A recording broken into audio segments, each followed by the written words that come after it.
Sister Janw Swrbapwr Parishni बेनिफ्राय आं दा रङियाव थायो सिस्टारा मा कंग्रेगेशननि आङो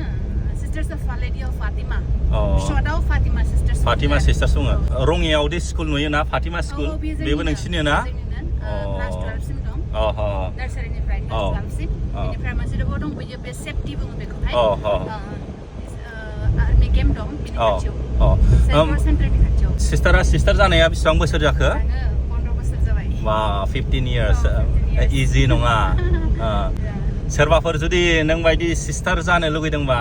बे फातिमा सिस्टार जानो लुगैदोंबा बेनि थाखाय मा नांगौ मिनिमाम फरायनाय क्लास 10 जोबनानै जों लायो क्लास 10 एनि मिडियाम ना बर' मिडियाम इंलिश मिडियाम एसामिस मिडियाम इंलिश एसे रोङामोन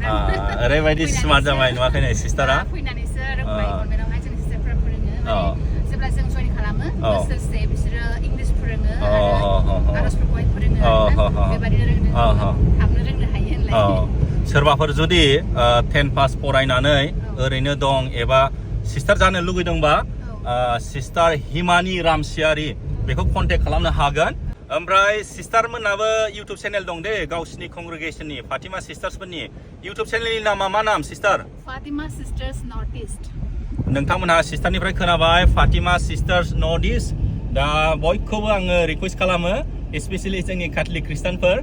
नोंथांमोनहा अननानै बे फातिमा सिस्टार्स नर्थ इस्ट बे इउट्युब चेनेलखौ साबस्क्राइब खालामना होदो आङो लिंकखौबो डिसक्रिपसनाव होना होगोन दे जोङो दा गुरुबासा सेन्ट मेरि स्कुलाव सफैबाय आङो ओरैबायदि किउरियासिटि जादों आरो दहाय सिस्टारा खिन्थादोंमोन ना सिस्टार बायदि जानोबा बेसेबां फरायनांगौ आरो सोर जयनिं खालामनो हायो दहाय सिस्टारा खिन्थादों 10 पास बानो जायो जिखुनु बर' मिडियाम बा इंलिश मिडियाम बा एसामिस मिडियाम जेबो माने मिडियामनि प्रब्लेम गैया आरो ओमफ्राय सिस्टार जाय माने सिख्लाफ्रा जयनिं जागोन अब्ला बेखौ बहा दोनगोन फार्स्ट इयारखौ फर्स्ट इयारखौ जोङो रङियाव खालामो जायफ्रा फै क्लास 10 नि उनाव बा क्लास 12 नि उनाव जों बिसोरखौ लायो आरो बेखौ रङियाव दोनो मा फोरोङो बाहाय बेवहाय इंलिश फोरोंनाय जायो आरो आर'जफोरबो फोरोङो प्रेयार बायदिसिना फोरोंनाय जायो मानोबा जायफ्रा क्लास 10 बिसोरथ' क्लास 11 12 खालामनांगौ जेब्ला बिसोर स्कुलाव थाङो अब्ला एसे गुबुन जानांगौ दा गुबुननिफ्राय बेनिखायनो जों इंलिश फोरोङो नङाबा बिसोरो आसामिस मिडियाम बा बर' मिडियामाव फरायो नाथाय डाइरेक्ट इंलिसाव फरायनो खस्थ' मोनो दा बेनिखायनो जों इंलिश फोरोंग्रोयो बेनिफ्राय आर'जफोर उनाव 11 12 बानायो आरो जायफ्रा 11 12 फरायखांबाय बिसोरखौ बोसोरसेनि उनावहाय डाइरेक्टयै प्रि नभिसियेटआव हरो बे 11 12 खौ बहा फरायनाय जागोन बेयो जोंनि स्कुलावनो जायो बेयो रङियाव फातिमा स्कुल दं फातिमा इंलिश मिडियाम स्कुल 11 12 खौ रङियानि फातिमा स्कुलाव फरायबाय बे 12 पास जानायनि उनाव आरो 1 इयार ट्रेनिं जाबावबाय प्रि नभिसियेट बेखौ बहा खालामो बेयो शिलंआव मार्कासा एक्चुअली दा बे बोसोरनिफ्रायसो शिलंआव जासिगोन नङाब्ला बागानपारायावसो जादोंमोन थांनाय बोसोराव एक्चुअली प्रि नभिसियेटआ बम्बेआवसो जायोमोन नाथाय दा जों